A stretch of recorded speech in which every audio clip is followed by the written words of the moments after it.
This actually happened.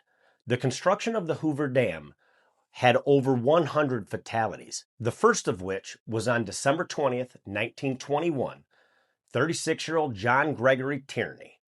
The last fatality of the Hoover Dam was also on December 20th, 1935, when a 25-year-old man fell 320 feet to his death off an intake cooling tower. His name was Patrick William Tierney, John Gregory Tierney's only son.